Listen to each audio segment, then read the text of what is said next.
And ఇక్కడ చాలా మంది వస్తుంటారు కదా, పేషెంట్స్ వస్తుంటారు. ఏ ప్రాబ్లమ్స్ ఉన్న వాళ్ళు ఎక్కువ వస్తుంటారండి? Most of them are cancer patients అండి.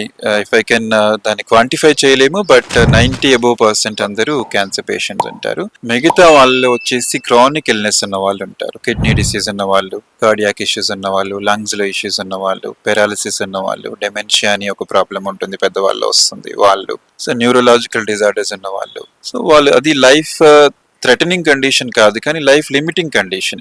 కాకపోతే క్యాన్సర్ పేషెంట్స్ మాదిరిగా తొందరగా మారిపోరు. చాలా ఏళ్ల తరబడి వాళ్ళు ఇబ్బందులు పడుతూ ఉంటారు. అట్లాంటి వాళ్ళు ఒక 5 to 10% వాళ్ళని కూడా కన్సిడర్ చేస్తాము. దానికి ఎందుకు ఇలా పెట్టుకోవాల్సి వచ్చిందంటే దే నీడ్ చాలా రోజుల వరకు వాళ్ళకి స్టే అవసరం పడుతుంది, టిపికల్ అటెన్షన్ అవసరం పడుతుంది. అట్లాంటి వాళ్ళకి కూడా రెస్పెక్ట్ ఇస్తాము, ప్లస్ సిమ్టమ్ మేనేజ్మెంట్ రెండు ఇస్తాము. ఎందుకంటే ఫ్యామిలీ అలసిపోతారండి అలాంటి వాళ్ళు చూసి ఇంట్లో సంవత్సరం 2 ఏళ్ల నుంచి మంచంలో ఉన్న వాళ్ళని చూసి అలసిపోతారు. ఈ రెస్పెక్ట్ ఫ్యామిలీకి కూడా దొరుకుతుంది వాళ్ళు కొద్ది రోజులు ఇక్కడ ఉన్నప్పుడు.